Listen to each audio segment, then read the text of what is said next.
Hello everyone, I am Kevur. I am excited to connect with you through Knowledge Temple, a platform which is dedicated for providing quality education and a mentorship for students across India. So here at Knowledge Temple platform, you will get structured learning, live lectures, and also prepared notes, and also rewards based on your performance. तो start करते हैं आज के class के। तो आज हम देखेंगे चैप्टर 8 जो हमारे फंडामेंटल ऑफ फिजिकल जियोग्राफी है, उसका जो चैप्टर 8 है, आज उसके बारे में देखेंगे हम। तो चैप्टर 8 है आपका composition and structure of atmosphere, कि हमारा एटमॉस्फेयर का कंपोजिशन कैसा है, उसका स्ट्रक्चर कैसा है। ठीक है। तो एटमॉस्फेयर होता क्या है, सबसे पहले ये देखते हैं। तो atmosphere is a mixture of different gases that surround the earth. ठीक है। मतलब क्या एटमॉस्फेयर क्या है, एक mix gases, different different type के गैसेस का मिक्सचर है जो हमारे अर्थ के सराउंड सराउंड में जितने भी गैसेस प्रेजेंट है उन सबका मिक्सचर है हमारा atmosphere. It contains life giving gases like oxygen and human and animal and carbon dioxide. मतलब ऑक्सीजन है जो हमें मतलब ब्रीदिंग के लिए हेल्प करता है ह्यूमंस और एनिमल्स को। फिर आपका कार्बन डाइऑक्साइड है जो प्लांट्स के लिए है। ठीक है। बिकॉज प्लांट्स क्या करते हैं, कार्बन डाइऑक्साइड को इनहेल करते हैं और ऑक्सीजन को एक्सहेल करते हैं। वही ऑक्सीजन हम ह्यूमंस और एनिमल्स इनहेल करते हैं और हम कार्बन डाइऑक्साइड को एक्सहेल करते हैं। ठीक है। 99% of total mass of atmosphere is confined to height of 32 kilometre. मतलब जो 99% जो आपका एटमॉस्फेयर का मास है वो 32 किलोमीटर की हाइट पे है।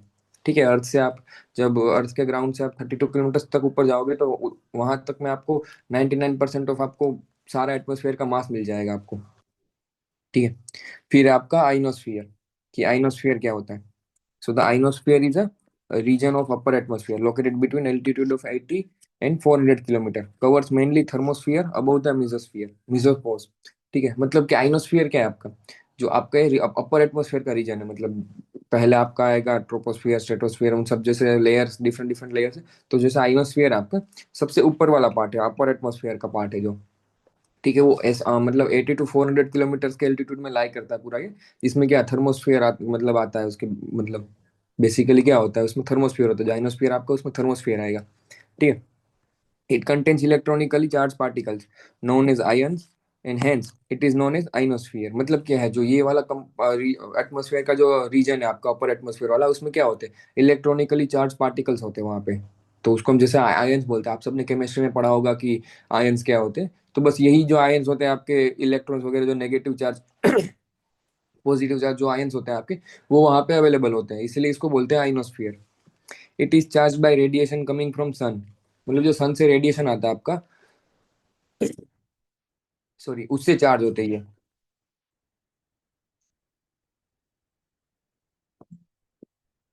Ionosphere plays a crucial role in radio signal propagation around the earth. मतलब अर्थ के अराउंड जितने भी रेडियो सिग्नल्स प्रोपोगेशन होते हैं उसमें आइनोस्फीयर बहुत बड़ा मतलब मेजर रोल प्ले करता है। ठीक है। फिर आयंस, ठीक है, इलेक्ट्रॉनिक चार्ज पार्टिकल्स, उसको आयंस बोलते हैं। ये देखो यहाँ पे आयंस का फॉर्मेशन है। ठीक है। Neutral oxygen atoms. ठीक है। फिर आपका सोलर रेडिएशन जब आएगा, पहले मतलब क्या होता है, देखो ऐसे न्यूट्रल होते हैं एटमॉस्फेयर में, ठीक है, ऑक्सीजन एटम। फिर आपका जब सोलर रेडिएशन एनर्जी आएगी उसमें पास होगी, तो इलेक्ट्रॉन का फ्री मूवमेंट स्टार्ट होगा। ठीक है। ये देखो फिर यहाँ पे नेगेटिवली चार्ज एयर आयंस आपके।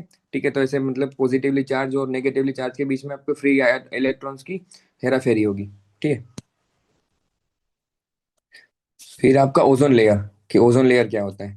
मतलब जो आप 10 to 15 kilometre above from the earth surface, मतलब अर्थ के सरफेस से आप 10 से 50 किलोमीटर तक ऊपर जाओगे तो वहां पे आपको ओजोन लेयर मिलेगा। ठीक है। ये क्या करता है, एक as a filter absorbing ultraviolet rays from the sun. ठीक है। एक फिल्टर की तरह काम करता है ओजोन, आपका जो ओजोन लेयर होती है हमारा O3, वो एक फिल्टर की तरह काम करता है। कैसे, जो सन से मतलब जो ह्यूमंस को हार्म करने वाले अल्ट्रावायलेट रेडिएशन आते हैं आपके, जो रेज आते हैं, उसको एब्जॉर्ब कर लेता है। ठीक है। ताकि क्या है कि ह्यूमन हमें मतलब ज्यादा उससे मतलब इफेक्ट ना हो। ठीक है। Ozone prevents the rays from reaching the surface of earth. ठीक है। क्योंकि अर्थ के सरफेस से पहुंचने से रोकता है ओजोन। तो उसकी वजह से क्या होता है कि हमें मतलब हमारी बॉडी को इतना हार्म नहीं होता, क्योंकि बाकी अल्ट्रावायलेट रेज होते हैं जो मतलब ह्यूमन बॉडीज के लिए हार्मफुल होते हैं। तो जो ओजोन है हमारा, वो उसको रोकता है और हमें प्रोटेक्ट करता है। फिर है आपका होमोस्फियर। ठीक है। It is the well mixed chemical composition lower layer. मतलब लो लेयर है, जैसे था आपका आइनोस्फियर था वो अपर लेयर था एटमोस्फियर का, ये लोअर लेयर है। ठीक है, homosphere. It extends up to 100 kilometre above the surface, मतलब सरफेस से ये 100 किलोमीटर तक एक्सटेंड करता है ये। इट कंटेन्स फर्स्ट 3 लेयर्स, ठीक है, मतलब जो पहली सबसे पहली 3 लेयर है आपकी, ट्रोपोस्फियर, स्ट्रेटोस्फियर और मेसोस्फियर आपकी, वो होमोस्फियर में आती है। फिर उसके बाद आपका आइनोस्फियर आ जाएगा, जो आपका अपर एटमोस्फियर होता है, ठीक है। फिर आपका heterosphere, so it is the upper part of the atmosphere, extends above 100 kilometre, मतलब 100 किलोमीटर से जितना एक्सटेंड करता है आपको, उसको बोलते हैं हेट्रोस्फियर, ठीक है। It is mainly composed of thermosphere and exosphere, ठीक है। थर्मोस्फियर हम देख चुके पहले ही, ठीक है। देखो यहाँ पे, तो ये है आपका, तो होमोस्फियर है आपका, इसमें देखो यहाँ पे ट्रोपोस्फियर आ गया, स्ट्रेटोस्फियर, फिर आपका यहाँ पे मेसोस्फियर, ठीक है। फिर इसके ऊपर जितना भी आएगा, ठीक है, 100 किलोमीटर से जितना ऊपर जाएगा, यहाँ से जितना ऊपर होगा, ये पूरा आपका हो जाएगा हेट्रोस्फियर, ठीक है। उसमें थर्मोस्फियर आ जाएगा आपका, एक्सोस्फियर आ जाएगा आपका। एक्सोस्फियर बेसिकली क्या है कि एटमोस्फियर के ऊपर बाहर। अब इंडोस्फियर क्या है, एटमोस्फियर के अंदर का, ठीक है। देखो यहाँ पे ओजोन लेयर आपकी यहाँ पे लाई करती है, ठीक है। फिर आपका एरोसोल्स, एरोसोल्स क्या होते हैं? The large amount of fine solid and liquid particles in the atmosphere, जो एटमोस्फियर में आपके मतलब जो मतलब बहुत मतलब बड़े अमाउंट में फाइन सॉलिड पार्टिकल्स या लिक्विड पार्टिकल्स आपके होते हैं, उसको बोलते हैं एरोसोल्स, ठीक है। जैसे मतलब डस्ट पार्टिकल टाइप हम समझ लो आप, देखो इसमें देख सकते हैं आप, ठीक है। जो ये आपके एरोसोल्स ऐसे वाले, ये है आपके एरोसोल्स, ठीक है। फिर आपका नॉर्मल नॉर्मल लैप्स रेट क्या होता है आपका, ठीक है।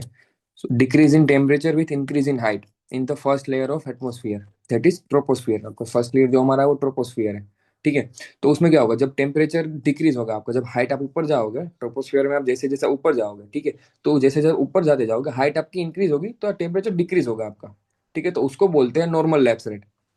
It decreases by 1 degree Celsius, ठीक है। वो 1 डिग्री सेल्सियस से मतलब डिक्रीज करता है एवरी 165 मीटर ऑफ हाइट, मतलब 165 मीटर के हाइट्स पे आप जैसे जैसे पहुंचते जाओगे, जैसे मान लो पहले आपने स्टार्ट किया, आप 165 मीटर तक गए, तो वहां पे जो नॉर्मल टेम्परेचर था आपका नीचे 0 मीटर पे, तो वहां से आप 165 पे जाओगे, तो वहां पे 1 डिग्री सेल्सियस कम हो जाएगा आपका, ठीक है। फिर वापस आप मान लो ऊपर गए, ठीक है।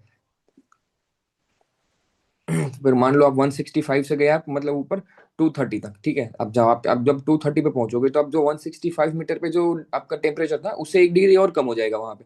तो ऐसे 165 मीटर 165 मीटर आप ऊपर जाते जाओगे, तो आपको वहां पे दिखता जाएगा, ठीक है। तो इन्वर्जन ऑफ टेम्परेचर क्या होता है, ठीक है, increase in temperature with increase in height, ठीक है। मतलब क्या इन्वर्जन बेसिकली क्या होता है, उल्टा, ठीक है। तो इन्वर्जन ऑफ टेम्परेचर क्या होगा, जैसे ट्रोपोस्फियर में हम देखा था कि जैसे आप ऊपर जाओगे हाइट बढ़ती जाएगी, तो टेम्परेचर डिक्रीज होगा। तो वैसे इन्वर्जन ऑफ टेम्परेचर में क्या होगा, हाइट तो बढ़ेगी बट टेम्परेचर इंक्रीज होगा, डिक्रीज नहीं होगा, ठीक है। सो इन्वर्जन, उसको बोलते हैं इन्वर्जन ऑफ टेम्परेचर, ठीक है। फिर आपका रेडिएटिव कूलिंग, कि रेडिएटिव कूलिंग क्या होता है? It is the process by which a body losses heat by thermal radiation, मतलब जो हमारी बॉडी है, ठीक, कोई मतलब हमारी बॉडी नहीं, कोई बॉडी है, ठीक है, जब वो हीट को रिलीज करती है, ठीक है, उसको बोलते हैं thermal radiation. As Planck's law, ठीक है, एक मतलब साइंटिस्ट थे प्लैंक्स, ठीक है। वो एक बताते हैं उनका जो लॉ है, every physical body spontaneously and continuously emits electromagnetic radiations, ठीक है। मतलब जो भी फिजिकल, हर physical body, every physical body है, वो क्या करते हैं, स्पॉन्टेनियसली और कंटिन्यूअसली इलेक्ट्रोमैग्नेटिक रेडिएशंस को वो एमिट करती ही करती है, ठीक है। फिर है आपका थर्मल रेडिएशन क्या होता है? It is the emission of electromagnetic waves from all matter that is a temperature greater than absolute zero, ठीक है। मतलब थर्मल रेडिएशन क्या है आपका, सो ये एमिशन है, मतलब इलेक्ट्रोमैग्नेटिक वेव्स का एक एमिशन है, ठीक है, जितने भी मतलब मैटर्स है आपके, ठीक है, जिसका टेम्परेचर क्या है, एब्सोल्यूट जीरो से ज्यादा है, ठीक है। तो वो सारे आपके थर्मल रेडिएशन होंगे,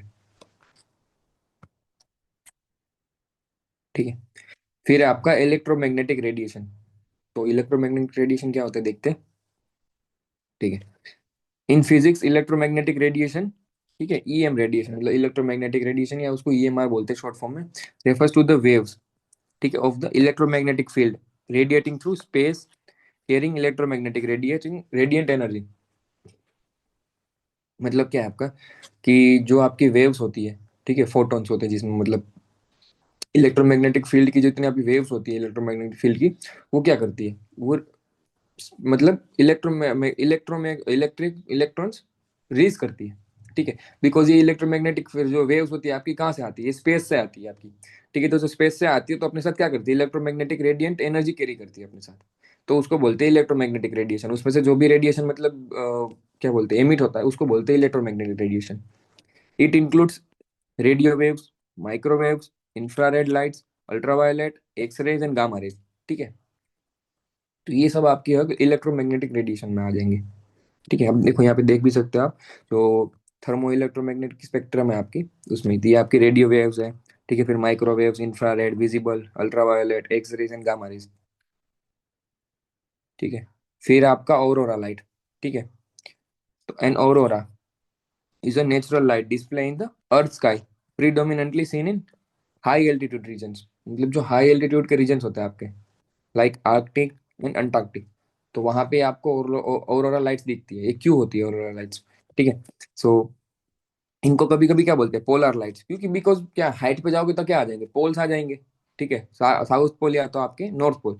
तो इसीलिए देखो आर्कटिक और अंटार्कटिक में मोस्टली दिखती है ऑरोरा लाइट्स, इसलिए इनको कभी कभी पोलर लाइट्स भी बोलते हैं। ठीक है, ऑरोरा पोलरिस।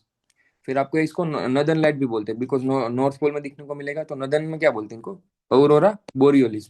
और सदर्न में क्या बोलते हैं इनको, ऑरोरा ऑस्ट्रेलिस। ठीक है, तो इसको याद कैसे रखोगे कि ठीक है अब बोरियोलिस किसको बोलते हैं, कौन सी वाली बोरियोलिस है, नदर्न वाली सदर्न वाली? ठीक है, तो ऑस्ट्रेलिया कहाँ आता है? ठीक है, आप जब मैप में देखोगे तो ऑस्ट्रेलिया आपको नीचे दिखेगा, साउथ। ठीक है, आप याद रखो कि साउथ में आता है। ठीक है, तो उसी तरह जब सदर्न लाइट होगी तो उसको बोलते हैं ऑरोरा ऑस्ट्रेलिस। ठीक है, और फिर जो नदर्न लाइट होती है आपकी उसको बोलते हैं ऑरोरा बोरियोलिस। ठीक है, फिर auroras are the result of disturbances in the magnetosphere. ठीक है, मतलब जो मैग्नेटोस्फीयर आपका है, जब उसमें डिस्टर्बेंस होती है आपकी जो सोलर विंड्स के थ्रू, तब जाके आपको मतलब ऑरोरा लाइट्स आपको देखने को मिलती है। ठीक है, अब क्या हो गया कि कभी कभी मतलब ये लाइट्स कभी कभी आपको लद्दाख में भी देखने को मिल जाएगी, बिकॉज लद्दाख भी बहुत हाई एल्टीट्यूड पे है। ठीक है, तो लद्दाख में भी आपको कभी कभी ऑरोरा लाइट्स सब दिखती है इंडिया में। ठीक है, फिर आपका द कंपोजिशन ऑफ एटमोस्फियर, कि एटमोस्फियर का कंपोजिशन कैसा है। ठीक है, the air is an integral part of the Earth's mass, and 99% of the total mass of atmosphere is confined to the height of 32 kilometre. ठीक है, हम देख चुके हैं कि जो एयर है आपका वो इंटीग्रल पार्ट है, अर्थ के मास का इंटीग्रल पार्ट है आपका एयर। ठीक है, और 99% ऑफ द टोटल मास जो एटमोस्फेयर का आपका वो 32 किलोमीटर की हाइट पे कन्फाइन कर जाता है। ठीक है, so the atmosphere is composed of gases, water vapour and dust particles. ठीक है, तो कंपोजिशन में क्या है, आपका गैस है, वाटर वेपर है, फिर डस्ट पार्टिकल्स आपके। ठीक है, तो फिर इसमें नाइट्रोजन है, नाइट्रोजन कॉन्स्टिट्यूट्स 78.8%। ठीक है, तो जो आपका 99% ऑफ मास जो आपका टोटल मास है, ठीक है, एटमोस्फेयर में, तो उसमें जो 78.8% आपका नाइट्रोजन गैस है। ठीक है, फिर आपका ऑक्सीजन कितना कॉन्ट्रीब्यूट करता है, 20.94%, मतलब ऑलमोस्ट 21%। ठीक है, आर्गन आपका 0.93%। ठीक है, तो ये देखो यहाँ पे मैंने साइड में टेबल भी दे रखा है। तो आपका जो नाइट्रोजन है आपका 78.8%। ठीक है, ऑक्सीजन आपका 20.994, मतलब ऑलमोस्ट 21%। आर्गन आपका 0.9%। ठीक है, CO2 कार्बन डाइऑक्साइड 0.0337%। फिर आपका नियोन 0.001%। ठीक है, हीलियम 0.0001, मतलब हीलियम ना के बराबर है। ठीक है, मीथेन भी है वैसे ही है, ना के बराबर है। ठीक है, फिर आपका क्रिप्टॉन बिल्कुल ना के बराबर। ठीक है, तो आपको मेन मेन क्या याद रखना है आपको, मेजर मेजर, कि सबसे ज्यादा किसका है, सबसे ज्यादा आपका नाइट्रोजन का। ठीक है, फिर आपका ऑक्सीजन, और फिर आपका आर्गन, कार्बन डाइऑक्साइड नहीं है। ठीक है, आर्गन है। ठीक है, तो nitrogen and oxygen together constitute 99% of the atmosphere.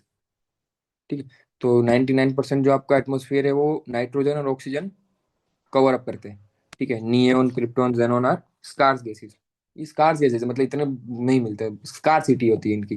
ठीक है, आप इकोनॉमी में पढ़ चुके होंगे, आई होप इकोनॉमी पढ़ा होगा आपको, स्कार्सिटी क्या होती है, स्कार्सिटी ऑफ रिसोर्सेज वगैरह क्या होता है। तो उसी तरह इन सब गैसेस की स्कार्सिटी है एटमोस्फियर में। ठीक है, so other gases include carbon dioxide, helium, ozone, methane, hydrogen, krypton, xenon and neon. मतलब ये दूसरे गैसेस ये सारे होते हैं बट बहुत कम मात्रा में होते हैं। ठीक है, सबसे ज्यादा आपके नाइट्रोजन और ऑक्सीजन होते हैं। ठीक है, the proportion of gases changes in the higher layer of the atmosphere in such a way that oxygen will be almost in negligible quantity at the height of 120 kilometre. मतलब कि जो gases का proposition है आपका वो change होता है, जैसे जैसे आप हायर लेवल पे जाते जाओगे तो वैसे वैसे क्या होगा, जो आपका प्रोपोर्शन है आपका गैसेस का वो चेंज होता जाएगा। ठीक है, उस लेवल तक चेंज हो जाएगा कि आप जब 120 किलोमीटर के हाइट पे पहुंचोगे तो आपको ऑक्सीजन बिल्कुल नेग्लिजिबल क्वांटिटी में मिलेगा आपको, ना के बराबर मिलेगा आपको। इसीलिए आप सब देखते होंगे, मतलब जैसे मान लो कि जैसे आप बड़े पत्थर पहाड़ पे जाते हो, आप जैसे माउंटेन्स पे जाते हो, आप हिमालयस पे जाते हो, तो जैसे क्या बोलते हैं, जो माउंटेनियंस होते हैं वो सब क्या करते हैं, अपने साथ ऑक्सीजन का सिलेंडर कैरी करते हैं, बिकॉज कि जैसे जैसे हाइट पे जाओगे ऑक्सीजन कम होता जाएगा। अब जब 120 किलोमीटर के ऊपर चले जाओगे आप, तो वहां पे आपको ऑक्सीजन बिल्कुल नहीं मिलेगा, तो आपको सांस लेने के लिए आपको वहां पे सिलेंडर की जरूरत पड़ेगी, आपको बाहर से ऑक्सीजन देना पड़ेगा अपनी बॉडी को। इसलिए वहां पे कैरी करते हैं ऑक्सीजन सिलेंडर को। तो इसलिए समझ आया आपको कि लोग क्यों सिलेंडर कैरी करते हैं हर जगह। जैसे आप समंदर में जाते हो, ओशन में भी जब डीप में जाते हो, तो वहां पे भी यही होता है कि वहां पे भी ऑक्सीजन नहीं मिलता इतना पानी में। तो इसीलिए वहां पे क्या होता है कि सिलेंडर कैरी करना पड़ता है। Similarly carbon dioxide and water vapour are found only up to 90 kilometre from the surface of, जो हमारा CO2 और जो वाटर वेपर है हमारा, ठीक है, ये भी हमें सिर्फ 90 किलोमीटर की हाइट तक ही मिलते हैं। फिर उसके बाद जब आप 90 किलोमीटर के ऊपर चले जाओगे, 95 किलोमीटर, 100 किलोमीटर, आपको वहां पे कार्बन डाइऑक्साइड और वाटर वेपर नहीं मिलेगा। ठीक। The importance of different gases on off atmosphere. तो इम्पोर्टेंस क्या है इन गैसेज की, ठीक है, ये देखते हैं।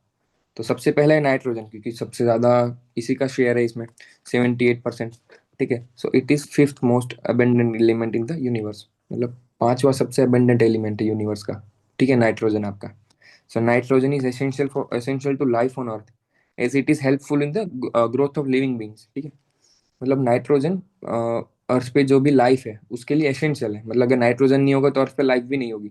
ठीक है, और जो लाइफ की ग्रोथ होती है, ठीक है, लिविंग बीइंग्स की, लाइक प्लांट्स हो गए आपके, ह्यूमंस हो गए, ह्यूमन बीइंग्स हो गए, तो उन सबकी ग्रोथ के लिए नाइट्रोजन बहुत हेल्पफुल है। ठीक है, अगर नाइट्रोजन नहीं होगा तो शायद हम सब ग्रो भी ना कर पाए। ठीक है, ये लाइफ ही ना हो अर्थ पे, एक तरह से आप कह सकते हो, क्योंकि नाइट्रोजन गैस नहीं होगा तो लाइफ ही नहीं होगी अर्थ पे। It is a component of all proteins and it can be found in all living systems. ठीक है, मतलब ये, मतलब ऑल, जो जितने भी प्रोटीन्स है आपके, उन सब में, इस सब में होता है नाइट्रोजन। ठीक है, और ये हर लिविंग सिस्टम में आपको मिलेगा, नाइट्रोजन गैस आपको हर लिविंग सिस्टम में मिलेगा, मिलेगा ही मिलेगा। ठीक है, तो nitrogen compounds are present in organic materials, food, fertilisers, explosives and poisons. ठीक है, आपको हर मटेरियल में मिलेगा, जितने भी आपको लिविंग सिस्टम की जितने भी आपके मटेरियल होंगे उन सब में मिलेगा आपको। फूड हो गया, ठीक है, फूड नेसेसरी है किसी इंसान को जिंदा रहना या तो किसी एनिमल को जिंदा रहना, तो फूड इज नेसेसरी। ठीक है, फिर फर्टिलाइजर, आपको जो प्लांट को ग्रोथ करना है, अगर प्लांट कब ग्रो करेगा, जब आप उसमें फर्टिलाइजर वगैरह डालोगे। ठीक है, फिर आपके एक्सप्लोजिव्स है, जब ब्लास्ट वगैरह होता है, ठीक है, उसमें भी यूज होता है नाइट्रोजन। ठीक है, आपको पॉइजन है, ठीक है, जहर जिसको खाना हो तो टेस्ट कर लेना उसमें नाइट्रोजन है कि नहीं। ठीक है, तो जहर में भी नाइट्रोजन होता है। ठीक है, करना नहीं है किसी ने ट्राई।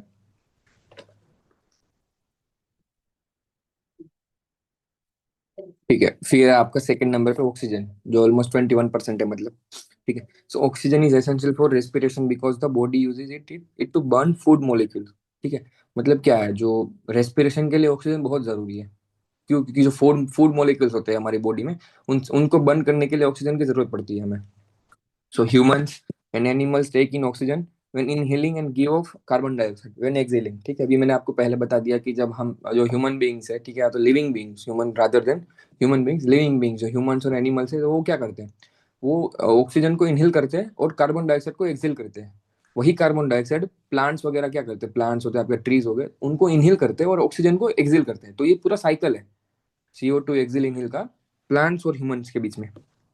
ठीक है, फिर आपका CO2, सो वो क्या है, 0.04%। So carbon dioxide plays an important part in vital plant and animal process. ठीक है, such as photosynthesis and respiration. ठीक है, जो प्लांट में रेस्ट फोटोसिंथेसिस और जो फोटोसिंथेसिस मतलब क्या है कि प्लांट बेसिकली खाना खाता है। ठीक है, अपने लिए, अपनी ग्रोथ के लिए खाना खाता है, तो उसको बोलते हैं फोटोसिंथेसिस। सनलाइट होगी तो उसके उसके उस टाइम पे जब फोटोसिंथेसिस होता है तो अपना खाना क्रिएट करता है। और फिर रेस्पिरेशन के टाइम पे भी CO2 जरूरी है, जैसे ह्यूमंस और एनिमल्स में रेस्पिरेशन के लिए ऑक्सीजन जरूरी है, वैसे प्लांट में रेस्पिरेशन के लिए आपका कार्बन डाइऑक्साइड जरूरी है।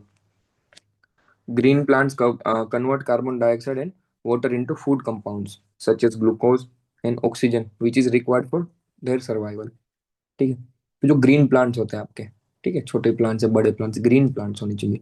ठीक है, वो क्या करते हैं, कार्बन डाइऑक्साइड और वाटर जो होता है आपका, उनको क्या करते हैं, फूड कंपाउंड्स में कन्वर्ट करते हैं। कौन से फूड कंपाउंड्स, आपके ग्लूकोज, ऑक्सीजन। ठीक है, जो इनकी सर्वाइवल के लिए जरूरी है। ठीक है, उनके बिना वो सर्वाइव नहीं कर पाएगा कोई भी इंसान, अगर ग्लूकोज वगैरह नहीं होगा। या तो फूड, मतलब फूड कंपाउंड बेसिकली चाहिए किसी किसी भी लिविंग बीइंग को, जीने के लिए फूड कंपाउंड्स की जरूरत होती है। ठीक है, such as glucose, oxygen, plants के लिए ग्लूकोज ऑक्सीजन की जरूरत है। ठीक है, फिर अदर गैस, अदर कौन सा गैस देखते हैं।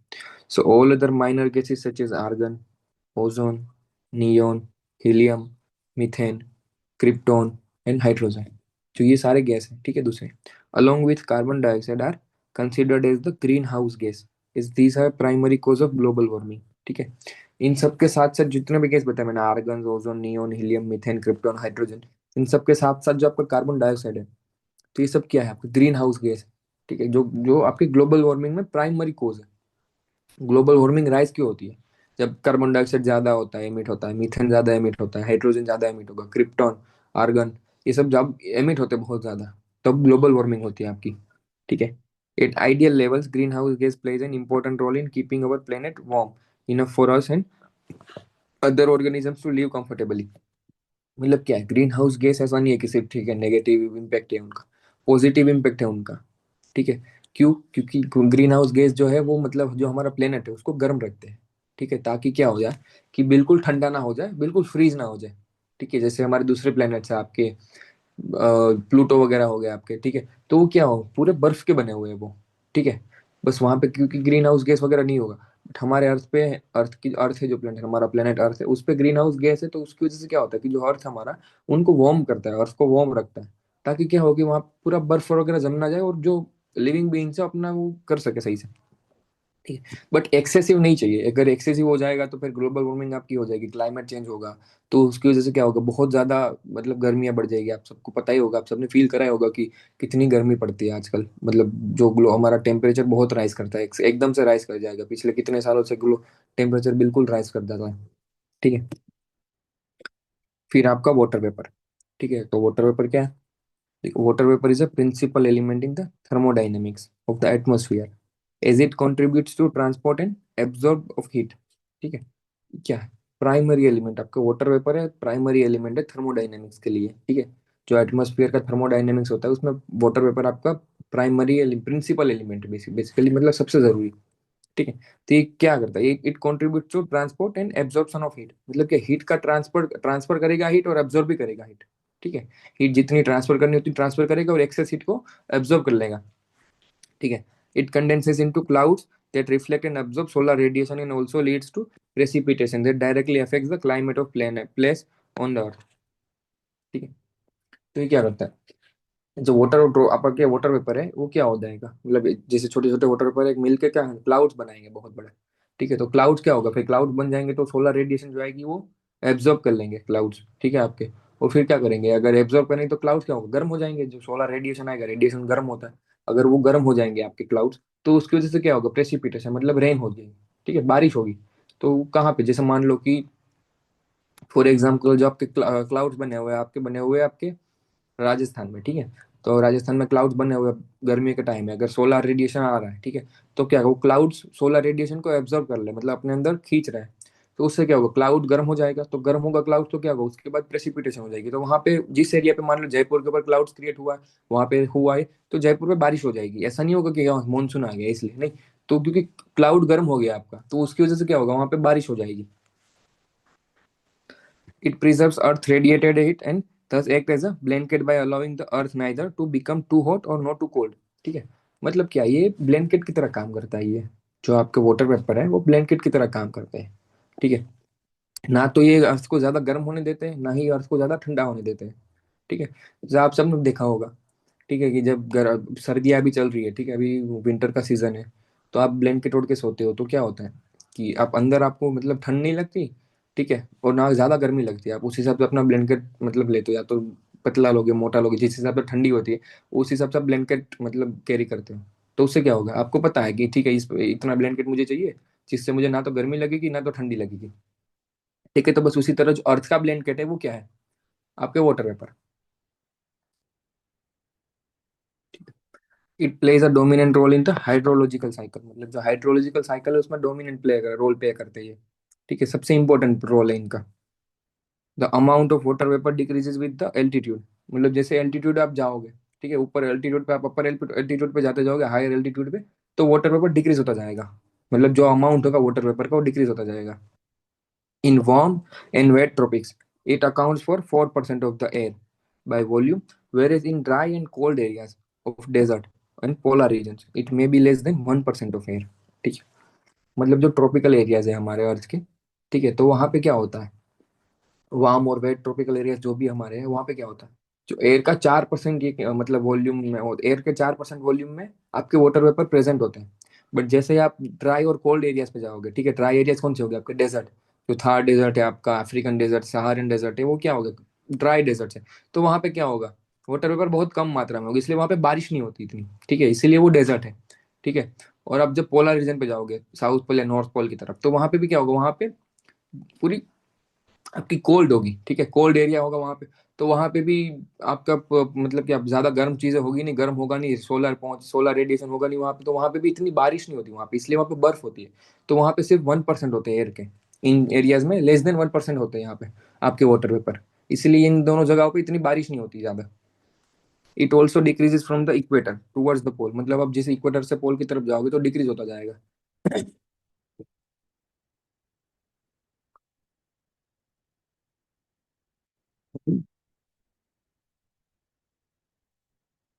ठीक है, फिर है आपके डस्ट पार्टिकल्स। तो डस्ट पार्टिकल्स क्या होते हैं, so dust particles are concentrated in the lower layer of the atmosphere, मतलब एटमोस्फियर का जो लोअर लेयर होता है वहां पे आपके डस्ट पार्टिकल्स प्रेजेंट होते हैं। ठीक है, but sometimes convectional currents take them to the higher altitude, मतलब कि जो कन्वेक्शनल करंट होता है आपके, ठीक है, वो कभी कभी क्या करते हैं, डस्ट पार्टिकल्स को अपने साथ कैरी करके हायर एल्टीट्यूड पे भी ले जाते हैं। So dust particles include sea salt, fine soil, smoke, acid, pollens, dust and disintegrated particles of meteors. ठीक है, तो डस्ट पार्टिकल्स किसको बोलते हैं हम, जैसे मान लो डस्ट बोलते हैं कि बहुत ज्यादा डस्ट यहाँ पे उड़ रही है, ठीक है, कहीं भी। तो डस्ट क्या होती है, जो आपके सी सॉल्ट होते हैं, ठीक है, फिर आपका फाइन सोइल होगी जो रेत, ठीक है, उनको डस्ट ही बोलते हैं हम। फिर स्मोक जो हो गया आपका, ठीक है, जो आपके व्हीकल्स वगैरह होते हैं वहां से जो जितनी स्मोक निकलती है, तो हम क्या बोलते हैं कि डस्ट, बहुत ज्यादा डस्ट उड़ रही है रोड पे। ठीक है, फिर एसिड हो गया आपके, जब वोल्केनोज वगैरह जब एक्सप्लोड करते हैं तो उसमें से जो एसिड निकलती है उसको बोलते हैं डस्ट पार्टिकल्स। ठीक है, फिर पोलन्स हो गए, ठीक है, जो फिर डिसइंटीग्रेटेड पार्टिकल्स है आपके मीटियोर्स के, उसको भी डस्ट बोलते हैं। So dust particles and salt particles act as a hydroscopic nuclei around which water condenses into water vapor to produce clouds। ठीक है, जो आपके डस्ट पार्टिकल्स और सॉल्ट पार्टिकल्स है जो आपके, ठीक है, वो हाइड्रोस्कोपिक न्यूक्लिय की तरह एक्ट करते हैं। कहाँ पे, जहाँ पे वाटर कंडेंसेस होता है आपका, वाटर वेपर जहाँ पे होता है, तो वाटर कंडेंस करते हैं वहां पे। फिर उसके बाद क्या कर, जो वाटर होगा आपका, तो उसके आसपास क्या करेंगे, डस्ट पार्टिकल्स, सॉल्ट पार्टिकल्स क्या करेंगे, उसके आसपास कंडेंस हो जाएंगे, फिर उसके बाद वाटर वेपर क्रिएट करेंगे। ठीक है, और उसके बाद क्या होगा, वाटर वेपर से फिर क्लाउड क्रिएट होगा आपका। देखो मैं आपको समझाता हूँ। मान लो ये हमारा सरफेस है, ठीक है, अर्थ का, ये अर्थ का सरफेस है, और ये पूरा एटमोसफियर है। यहाँ पे वाटर ड्रॉपलेट्स है, ठीक है, सॉरी, सॉरी, उल्टा कर दिया, जो ये आपके डस्ट पार्टिकल्स ये वाले सारे। अब क्या होगा, जैसे मान लो ये ओशियन है या रिवर है, ठीक है, ये ओशियन या तो रिवर। अब उससे क्या होगा, जब यहाँ पे सन होगा, ठीक है, ये सन है, ठीक है, तो उससे क्या होगा, जब सन सन गर्म होगा, हीट होगी, जब दिन का टाइम होगा तो सन क्या होगा, तो ओशियन में जब सन रेज गिरेगी ऐसे ओशियन या रिवर में, तो उससे क्या होगा, इवोपरेशन होगा वाटर का, इवोपरेट करके वाटर से ऊपर जाएगा, मतलब जो वाटर आपको ऊपर जाएगा, ठीक है, इवोपरेशन करके जब ऊपर जाएगा तो हाइट पे जाएगा जहाँ पे डस्ट पार्टिकल्स होंगे, तो यहाँ पे क्या करेगा, यहाँ पे ये चिपक जाएगा इसके साथ, जो डस्ट पार्टिकल्स, आपके डस्ट पार्टिकल के साथ ये वाटर पेपर चिपक जाएंगे ऐसे। ठीक है, तो उससे क्या होगा, चिपक के ठंडे हो जाएंगे, फिर जैसे ऊपर जाएंगे तो ठंडे हो जाएंगे, तो उससे क्या होगा, वाटर ड्रॉपलेट्स क्रिएट होंगे आपके। ठीक है, फिर उससे बाद क्या होगा, जो वाटर ड्रॉपलेट्स ये सारा पूरा मिला के आपका क्लाउड क्रिएट करेगा, ये पूरा क्लाउड हो जाएगा, फिर ऐसे ऐसे वाला जो क्राउड होता है, क्लाउड देखा ऐसे क्लाउड क्रिएट होता है। उसके बाद फिर वापस प्रेसिपिटेशन होता है, तो जो ओशियन और रिवर से पानी लिया, ऊपर गया, फिर वही वापस हमें मिल गया। ठीक है, तो ये इसलिए डस्ट पार्टिकल्स इंपॉर्टेंट होते हैं। ठीक है, तो dust particles produce optical phenomena which makes the sky look beautiful at dawn the dust. ठीक है, मतलब हमें स्काई ब्यूटीफुल क्यों लगता है, इसी वजह से लगता है, जो डस्ट पार्टिकल्स है उनकी वजह से, क्योंकि डस्ट पार्टिकल्स ही क्या होंगे आपके क्लाउड फॉर्मेशन में हेल्प करेंगे, तो उसकी वजह से हमें क्या लगता है, क्लाउड स्काई हमारा ब्यूटीफुल लगता है। Sky looks blue due to presence of dust particles and water vapor which are scattered in the atmosphere। ठीक है, तो हमें स्काई ब्लू क्यों दिखता है, स्काई ब्लू नहीं है बेसिकली, स्काई बिल्कुल मतलब स्काई अंधेरा टाइप है यार, ब्लैक है बिल्कुल, बट हमें ब्लू क्यों दिखता है, इसकी वजह से, डस्ट पार्टिकल्स और वाटर वेपर की वजह से वो क्या करते हैं, स्केटर, मतलब स्केटर हो जाता है। ठीक है, लाइट जो सनराइज गिरती है तो उसकी वजह से लाइट स्केटर कर देंगे, तो ब्लू लाइट जो आपकी स्केटर्ड होगी तो उसकी वजह से हमें स्काई ब्लू दिखेगा। Higher concentration of dust particles is found in the subtropical and temperate regions due to dry winds in comparison to equatorial and polar region। ठीक है, मैं डस्ट पार्टिकल जब दिखते बहुत ज्यादा मात्रा में कहाँ दिखेंगे डस्ट पार्टिकल्स, सब ट्रॉपिकल और टेम्परेट रीजन में। क्यों? क्योंकि वहां पे ड्राई विंड्स होती है। ठीक है, अब आपको इक्वेटोरियल और पोलर रीजन में नहीं दिखेंगे क्योंकि वहां पे ड्राई विंड्स नहीं होती। ठीक है, इसलिए। ठीक है, तो ठीक, आज का लेक्चर यहीं तक रखते हैं, बाकी का हम दूसरे लेक्चर में देखेंगे। So thank you for watching this lecture. If you liked it, please join us on our Knowledge Temple platform for advanced learning, for further learning. So this is a basic series. So आप अगर आपको deep learning करनी है, आपको अपने concepts clear करने हैं, build करने हैं आपको, फिर टेस्ट वगैरह आपको चाहिए, मॉक टेस्ट वगैरह आपको देखना है कि आपका आप कहाँ लाई करते हो कंपेरिजन टू अदर स्टूडेंट्स, तो आप हमारे नॉलेज टेम्पल प्लेटफॉर्म में जाके वहाँ पे पेड कोर्सेज आप एक्सप्लोर कर सकते हो और हमारे साथ जुड़ सकते हो। Thank you.